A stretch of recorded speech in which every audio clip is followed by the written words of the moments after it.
You are listening to Productivity Straight Talk with your host, Amber De La Garza. Amber is a sought-after productivity coach, trainer, speaker, and writer who gives entrepreneurs the straight talk on personal productivity. No BS fluff or overused jargon. Just actionable strategies to get results and succeed in business. And here is your host, Amber De La Garza, the Productivity Specialist. Welcome, and thank you for listening to Productivity Straight Talk. Today's episode 299. A look at fractional COOs with Lauren Goldstein. If you're a business owner who wants to learn effective business strategies, improve time management, and elevate your productivity to maximize profits, reduce stress, and make time for what matters most, then you're in the right place, and I'm so glad you've joined me. I'm looking forward to bringing this conversation to you and you getting to meet our guest, Lauren Goldstein. Lauren and I had run in similar circles many years ago, probably about 5 years ago, and she reached out about being a guest, and her and I were able to reconnect, and I am so glad we did. This was a very interesting and insightful conversation. Lauren Goldstein is founder and CEO of the award-winning and globally recognized business consulting firm, Golden Key Partnership. Her clients lovingly call her the Biz Doctor, which also happens to be the name of her podcast. Her superpower is helping seven-figure service-based entrepreneurs uncover what's keeping them stuck in the trenches of their business. Success, happier teams, and can breathe a much-needed sigh of relief. She's been featured in Thrive Global, HuffPost, Authority Magazine, and is the trusted expert to Fortune 500 companies like Apple, Nike, and AT&T, among others. To learn more from Lauren and to hear about her signature diagnostic framework, tune into her podcast, The Biz Doctor. It's available wherever you're listening to this episode of Productivity Straight Talk, and you can also visit her over at goldenkeypartnerships.com. In today's episode, you will discover what is the role of a fractional COO, what are the benefits of having one, how to know if your business is ready to hire a fractional COO, how long you should keep them on your team, what a typical day in the life of a CEO who has hired a fractional COO looks like, and so much more. Before we dive in and meet Lauren, I want to invite you to take my Next Level Business Owner Quiz. You can take that by heading on over to amberdelagarza.com/quiz. Once you've spent just a few minutes answering the questions, I will let you know what is holding you back from taking your business to the next level. And once we have discovered what that primary challenge is that's holding you back, I'm going to send you a curated playlist of episodes that will solve those challenges. In those episodes, you will hear strategies and tips that you can implement quickly and easily into your business to help you overcome those challenges. So hit pause and head on over to amberdelagarza.com/quiz. And now let's meet our guest and get to the straight talk.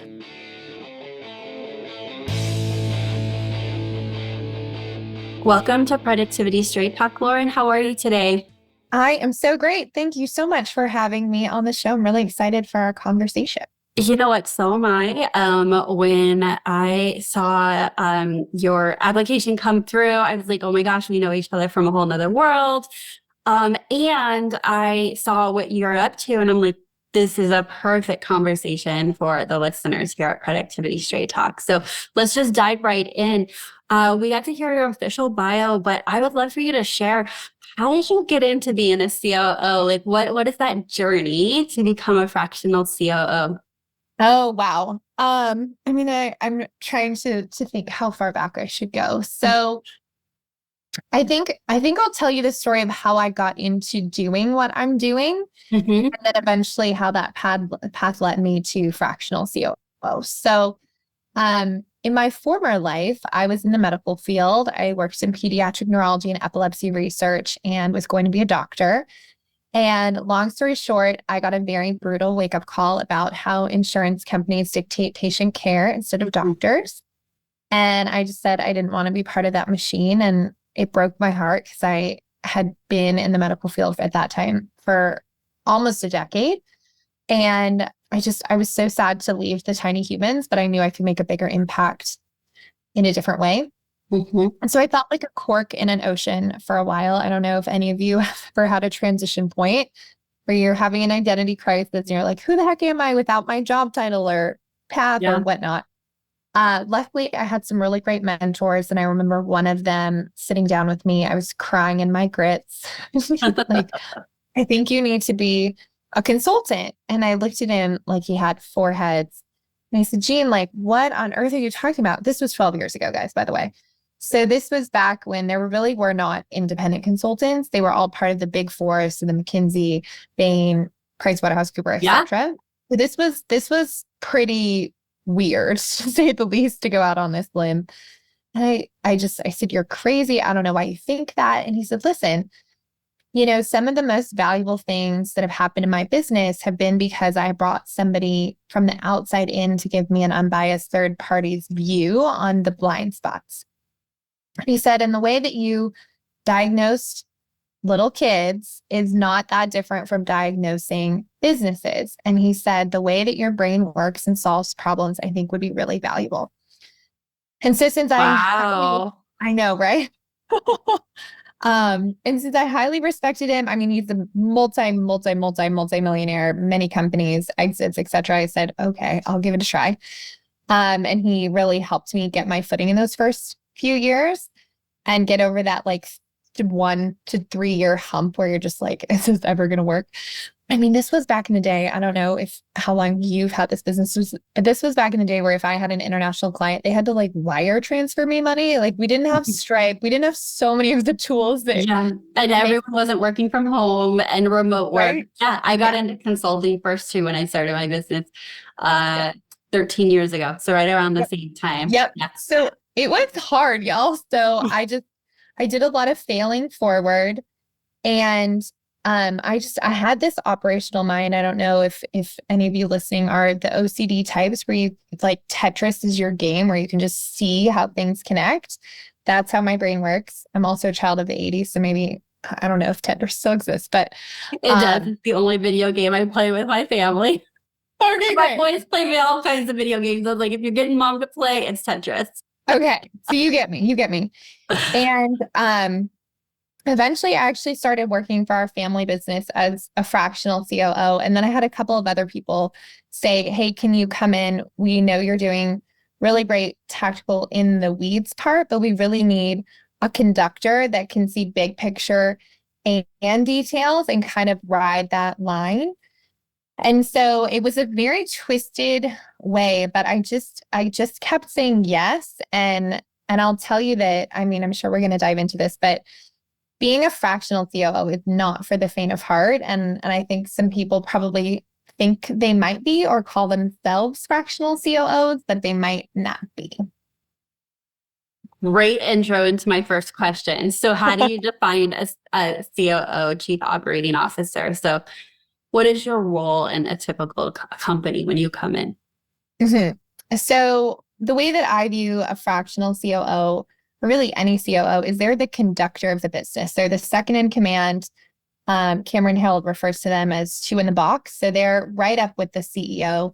They're able to run the business if the CEO is out, but they're really like the conductor of all the resources. So the resources being the people, the processes, and working very closely with the CFO and the financial team to make sure that the back end of the business is very profitable and can support whatever the front end is producing. And so it's a lot of strategic high level resource management. And then it's also knowing, like, do I have the best team? Do I need to jump in and help with this?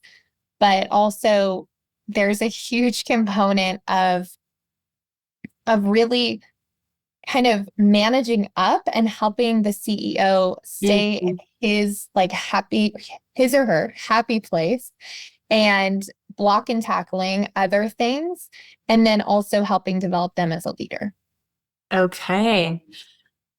So how does this help the business owner? So how does this help the CEO, the business owner, and when you're able to help manage up and give them the space to do what? What could someone, if they're going to invest in a COO, what can they expect, or some of the benefits?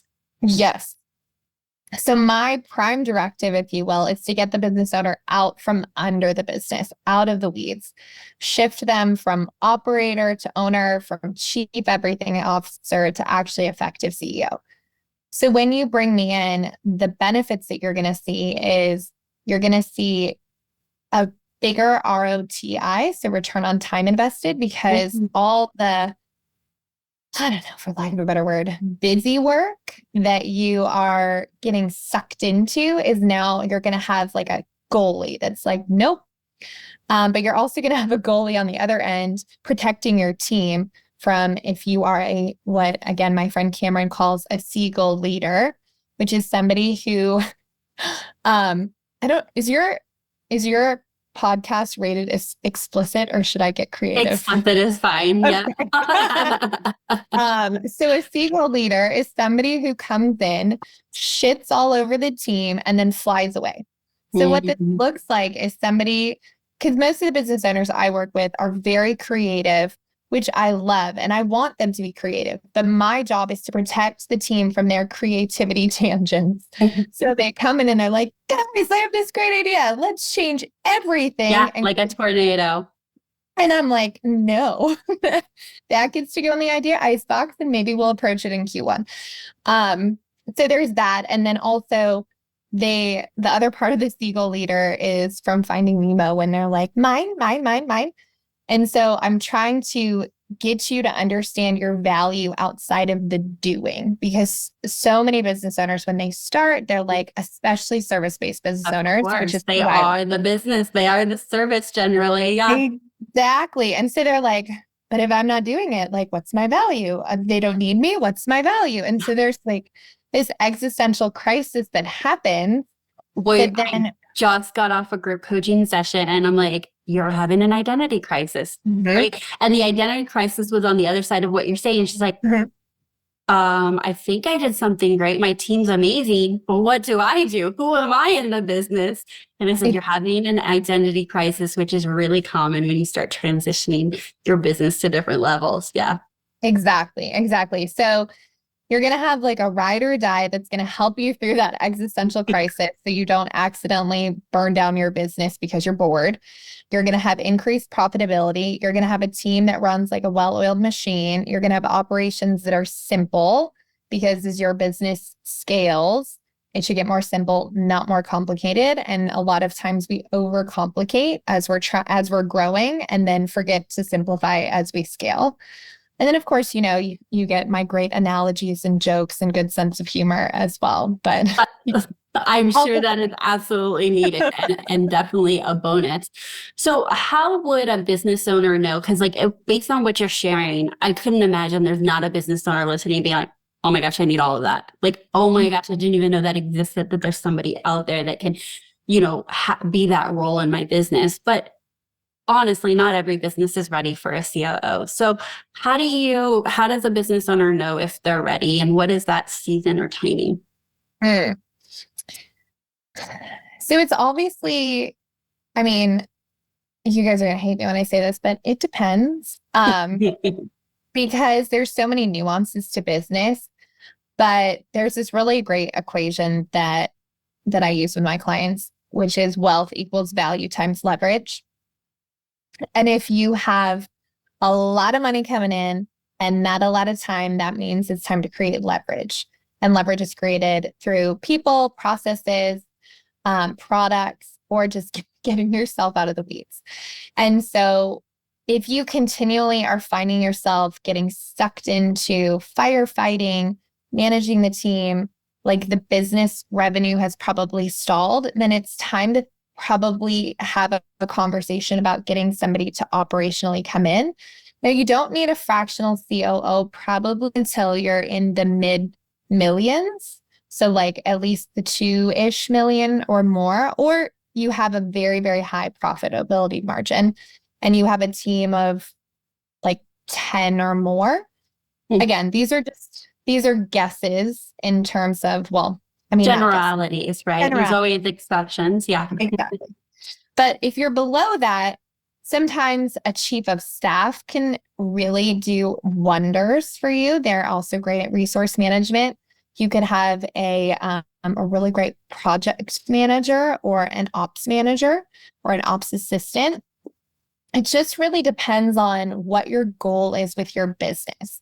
Like, are you building a legacy business or are you building a lifestyle business? Because I come into more legacy businesses. So they're really looking to set up their business not only so they can get the heck out of the day-to-day operations, but also so that they can have their people and their processes really set up so that they can have a package to sell and exit at a later date. The way that you know that you need a COO is if you have a goal of one day exiting your business in some way or another, whether it's you no longer want to run your business or you want to sell your business, because that's really going to help you create an asset that that can really run without you. Yeah, and to prove that it can run without you so that it's sellable or yeah, awesome. So how long do you generally work with your clients? So as a consultant or fractional, are these long time relationships? Are you there until somebody else? Like what is your typical type of work relationship with your clients? So when I come in as fractional COO, which I only take on 2, maybe 3 of these a year. Otherwise, my clients are very happily doing diagnostic deep dives or in our advisory program. But on average, the minimum is 6 months. And then I've had clients that have been with me for years. The shorter ones, I tend to come in and hire someone for them to go to the next level. Yeah. Because while the work I do as fractional COO is so valuable and very important, I do not want to be a full-time employee. And there are certain companies that once we get them past certain points, it would be much more beneficial for them to have a full-time person. And again, sometimes that full-time person is not a COO, but it could be a chief of staff or a director of operations or something like that to really manage all of that and be the second in command. Okay. And can you give us like 2 things? I want to hear what's the day in the life of a CEO that has a fractional COO. And then I also want to hear, and you can do either one first. I want to hear, what is your typical day if you're working with, 2 to 3 different businesses? I'm just curious because I feel like some business owners would be not able to wrap their minds around, how can you just jump into my business and jump into it part-time and do all that magic? And so I want to just hear, first of all, this is your special superpower. So that's why you could do it. But what does a typical day look like on how you're interacting with the business and the business owners? So I would say a typical day in the life of the business owner in the first 90 days is they're talking to me probably almost every single day because we're diagnosing, we're talking about team stuff. We're making a shift to making their business much more proactive than reactive. Mm-hmm. But talking to me every day could be a 15-minute check-in, or it could be an email or a Slack message. So my goal is not to create more for them to do. My goal is, how do we remove stuff? So a lot of what I do is actually autonomous. So the first 90 days of a client engagement is me really just observing, watching the team, interviewing the team, observing the operations. That's how I get to know the business. And then from there, we make a prioritization of what needs to change, whether it's a key hire, operations, time management, making them go on a 2-week vacation, kicking and screaming. Mm-hmm. It depends. And so that's why it's a minimum of 6 months. Most of my COO clients are more on the 9 months to a year. But their day-to-day starts looking very different because they are now able to really focus on their unique zones of genius. Because every CEO that I work with is a little bit different. Some are really great at marketing. Some are really great at strategy for their clients. Some are really great at operations. But they just need to be in their 5 acres to be the visionary, strategic person for the business. So most of it is me stepping in to again, kind of be that goalie, both for their time and their team and their resources, and help them see where they are keeping themselves stuck, whether it's keeping stuff on their plates or not letting go of someone that probably should have been let go 9 months ago. Long time ago. Yes. Yeah. So that's kind of a little bit of what they expect, which is great. And I mean, I joke that one night I got like I don't know what time it was. It was probably maybe 9 o'clock at night. And I got an SOS call from one of my COO clients, and it said something along the lines of, okay, I know I'm supposed to do this. Like he was supposed to have a talk with an employee, and he said, I know I'm supposed to do this, but I really want you to do it. And I said, I know you want me to do it, but I'm not going to do it because you have to learn this skill. And he said, okay, talk me through this again. And it was just like, I was like exercising demons at 9 o'clock at night to try and get him prepared for this meeting the next day. Okay, these are the talking points. I'm going to be strong. I'm going to tell her that we have to move off. Like it was something that was so not dramatic because the real story is he didn't listen to me. They moved offices and I said, keep the offices open. Don't let anybody go in there until we decide who are getting the offices, because we were making some new hires that were director level. And he was like, okay. But then he let somebody in there and then we had to kick her out and he was not happy. And I said, well, it's kind of your fault. So my job in their day-to-day is equal parts strategist, friend, sounding board, therapist, kick you in the butt to do the right thing kind of thing. I love all that. All right. So what makes for a successful client? Or we can even flip that question and you can share some stories of, what are some common challenges a business owner has when they're like, of course I want this and I need it and you're hired. And then there's some resistance. And where do you see that resistance that if wasn't there would make this whole process a lot easier? Oh, this is so juicy. And if you're listening and you have recently started your business and think that you need to say yes to every client, let this be a lesson to you that you do not. So, I'll even add in, even if you didn't just start your business and you still think you need to say yes to every client, like I've seen it at every stage. So I agree. And no matter the stage, go for it. So for me, you really need to have 3, maybe 4 things. So the first is you have to be coachable, humble, open, and committed. Because I don't come into businesses that are like, I don't really work with startups that are kind of just throwing stuff at the wall. That doesn't work. Like most of the time when somebody calls me, it's because you're stuck. Like you're feeling stuck in your business. Maybe your revenue has plateaued. Maybe your team, like you're stuck in a churn cycle with your team. Or on the verge of burnout in the current role you're in. Yeah, I could see that.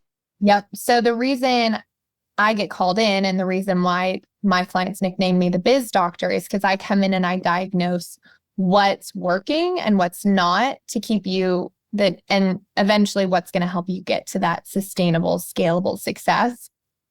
And so in the cases that it hasn't gone as well as I would like, it's because they were missing one of those things. Either they thought they knew everything, and so then they were fighting me on stuff, or they were not actually committed. Like they said they wanted it, but then they didn't.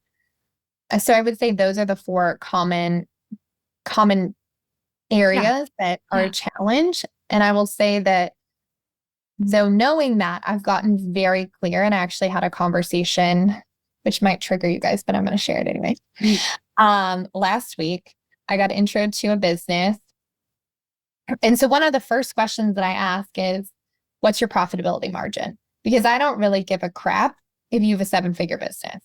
I care that you actually have a good profitability margin and cash flow, because that's what's going to be a sustainable business. And that's what's going to allow you to weather any sort of business storm that comes up.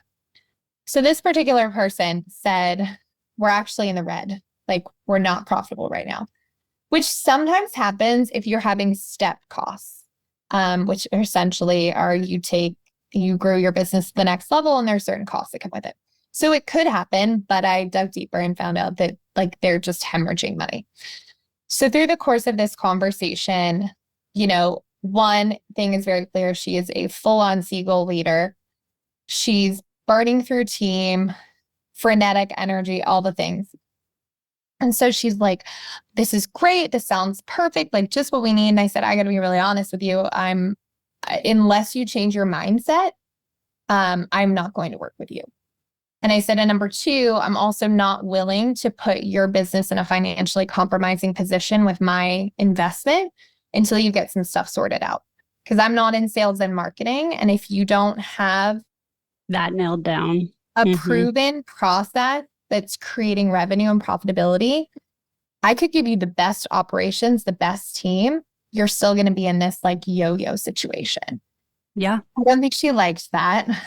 But I was like, and the frenetic energy that you have right now is not leadership. Like you're burning out your team. So until you want to take a breath and take a step back to get this sorted out, you're not a fit for me. And then she laughed and she said, that's weird that you say that because my team and I had a conversation about this morning. So I'm not a psychic, but I know the signs. I know the symptoms. Yeah.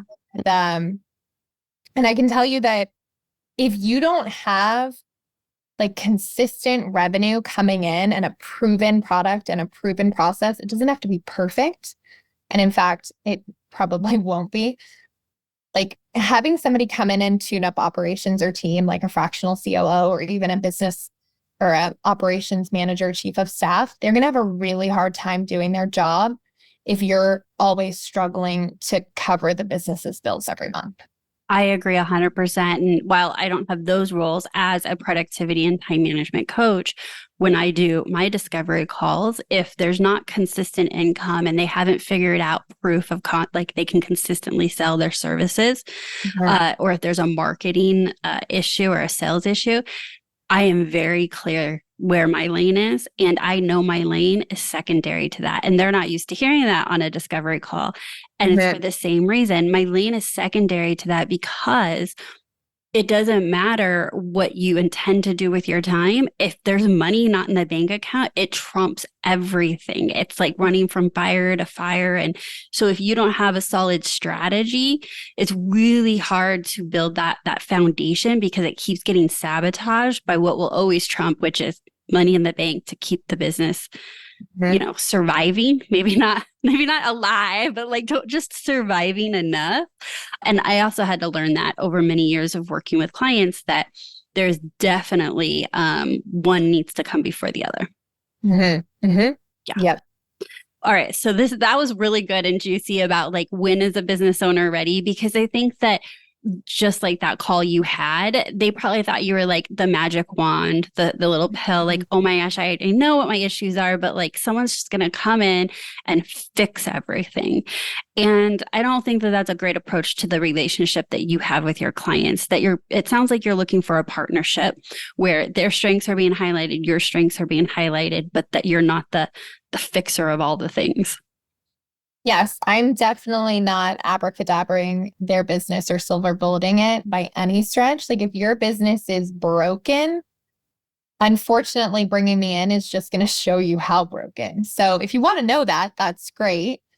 But, there's certain things outside my control that if they're not fixed when you bring somebody like myself in, I can't resuscitate a business. I can definitely help you take your business to the next level and scale it. Absolutely. But if your marketing's broken, if you're like just sabotaging your business, sabotaging it. Mm-hmm.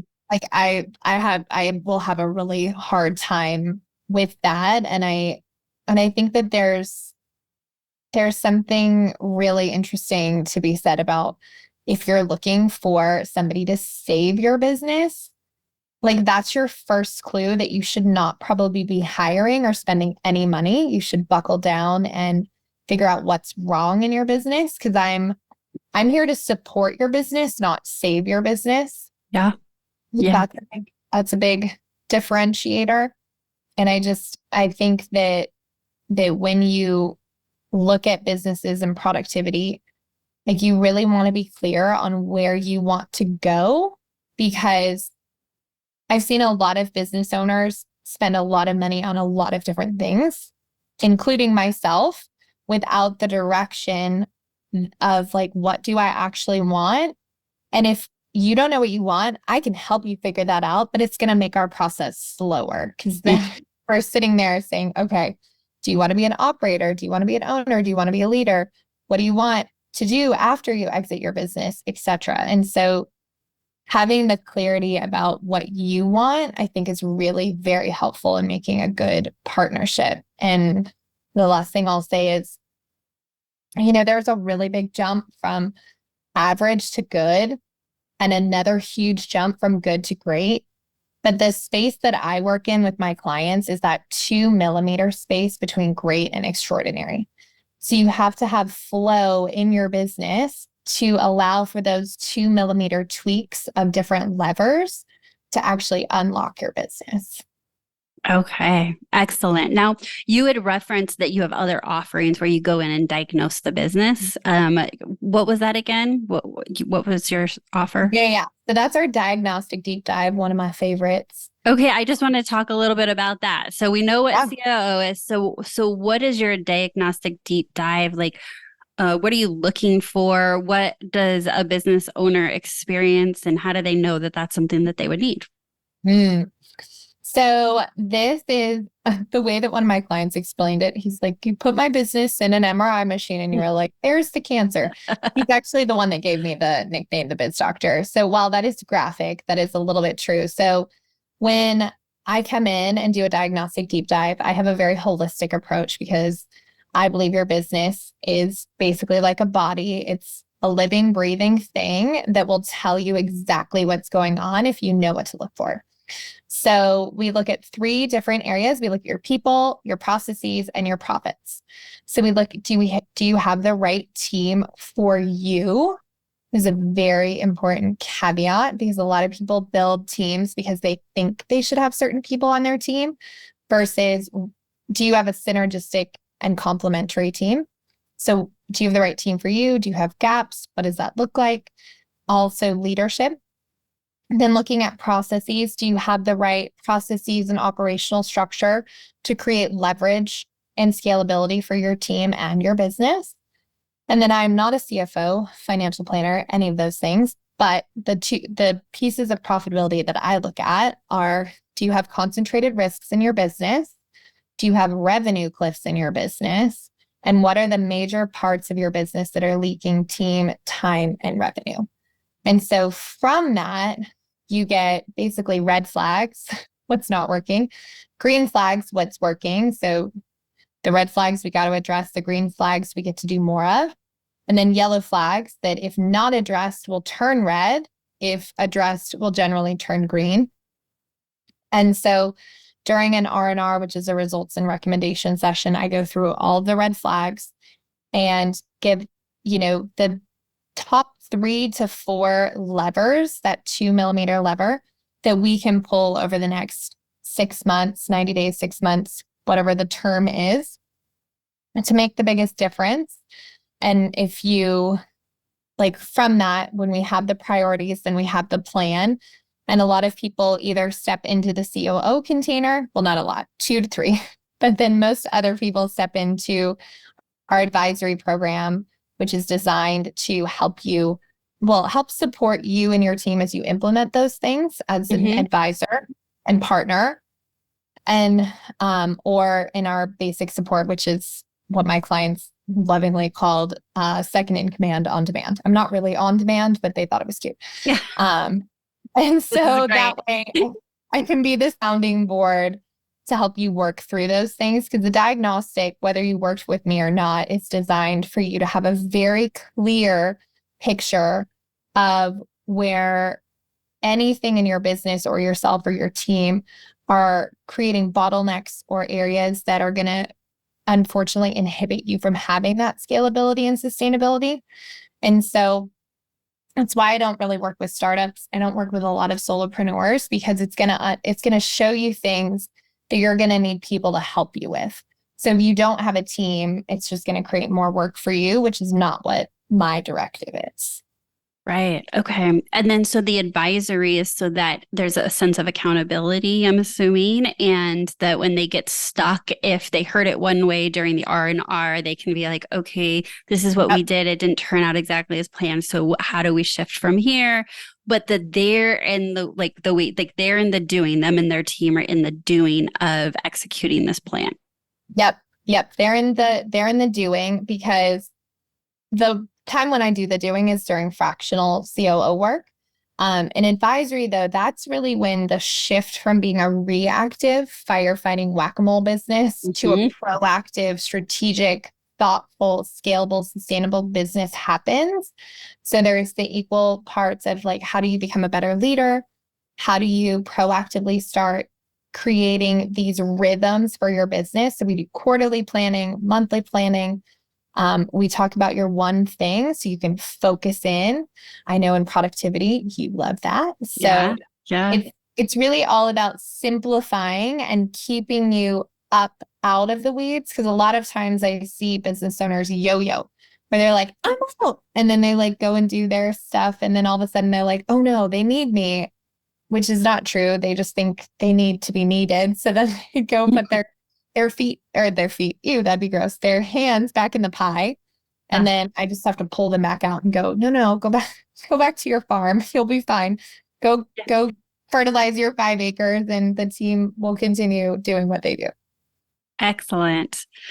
All right. Well, this has been really insightful. And the reason I wanted you here was so that my listeners could hear what resources and opportunities are out there. And it really sounds like if you're stuck and you don't know why you're stuck, you're feeling stuck, that there is a resource out there to get the whole kind of autopsy. Well, you said MRI, but autopsy, whatever that looks like full report, which is funny. You said R&R. I'm thinking that sounds great. And then I'm like, I don't think those meetings feel great for them, but it is good on the other side. Yeah. Yep. And then also if your business is at that level that you don't need to wait until you think in your head, okay, am I a business that can afford a full-time COO? What would this look like if I could step into that role sooner, so that you can reduce your stress and start experiencing those benefits? Is there anything I didn't ask you that I should have asked you about COO or diagnosing the business? Maybe it's a piece of advice. I think it's really easy for us to think that we can figure it out all on our own, and we absolutely can. But if you want to get further faster, the value of having an unbiased third party, whether it's me, whether it's you, whoever it is so valuable, because you cannot read the label when you're in the bottle. And I think the other part of the diagnostic that I love is it builds trust with your gut, because I do have business owners say, some things I felt like I knew, but I wasn't sure.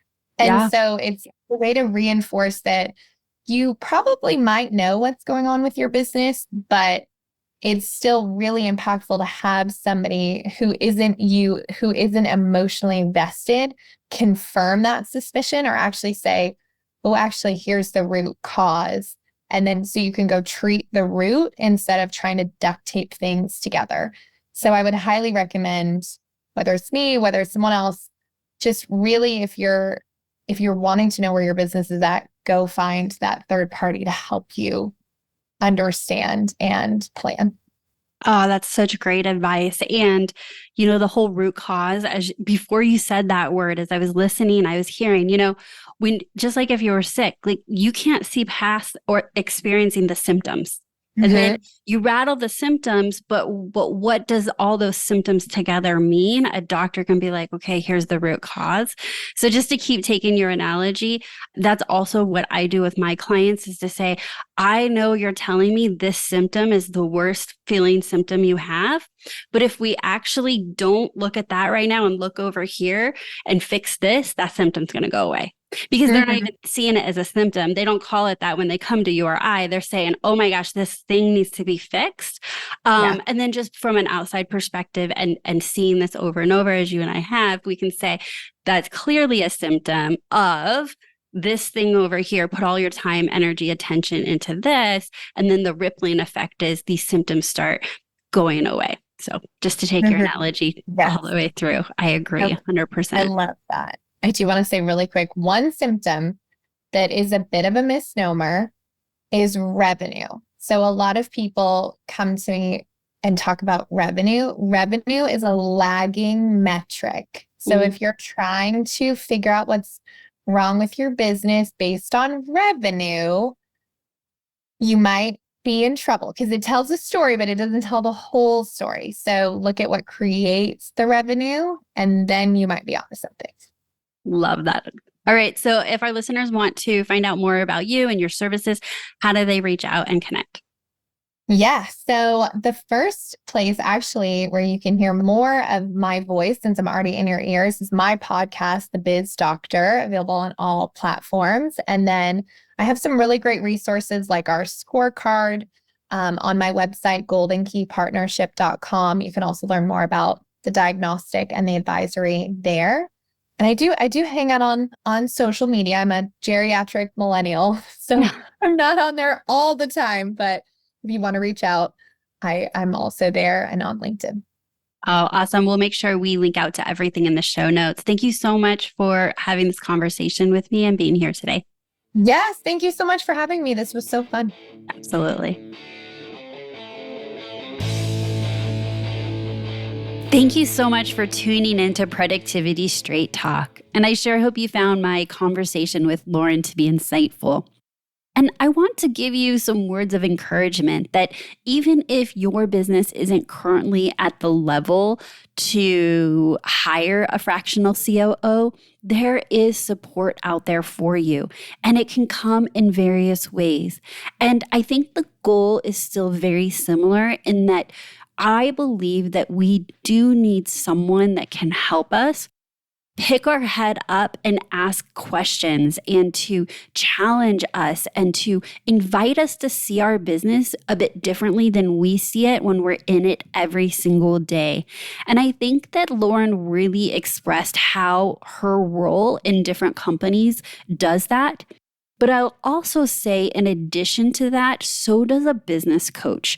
A good business coach is going to bring a different perspective, ask different questions, see your challenges and see opportunities maybe a little differently than you because you're in the day-to-day of your business. So if you're in a place where you can move forward and get support like Lauren with a fractional COO, I highly recommend it. And if you're not quite at the 7-figure business level, I also think that where you're at, you could possibly benefit from a business coach that is strategically partnering with you. And if that interests you, then I would love to talk to you. I would love to chat with you to see if what my area of expertise is, my specialty, and how I approach coaching with my clients is the next best fit for you and your business. So if you're interested, I highly recommend that you schedule a discovery call, and you can do so by heading on over to amberdelagarza.com/call. No change, no change. Without taking action, nothing will change for you or your business. I think a great place to take a next best step for you after listening to this episode is to just ask yourself, what is one thing that I can do to get myself out of working in my business? And how can I work on my business even if that looks like starting with 30 minutes a week. If you are currently not having the time, creating the time, consistently showing up for any time to work on your business, growing the business, and you're just in the business, operating the business, putting out fires, 30 minutes a week consistently will start to create an hour a week, 2 hours a week. Maybe it's a half a day you eventually get to. It is a process. It's not that you can just wave a magic wand and suddenly you have the time to work on your business, but it is something that's worth pursuing. It's worth making a commitment to figure out how you can work on your business to grow it. Lastly, if you did not hit pause at the top of today's episode and take me up on the Next Level Business Owner quiz, now is a great time to do so. Head on over to amberdelagarza.com/quiz, take the quiz, and I will send you a curated playlist to help you overcome your biggest challenge in taking your business to the next level. And before we close out, if you're new here, welcome. Thank you so much for tuning into today's episode. Be sure you hit subscribe so you do not miss another episode. And for those of you that keep tuning in each and every week, thank you as well. Please don't keep Productivity Straight Talk a secret. Share it with a fellow business owner that you think would find it valuable. So that's my Straight Talk for today. Until next time, have a productive week.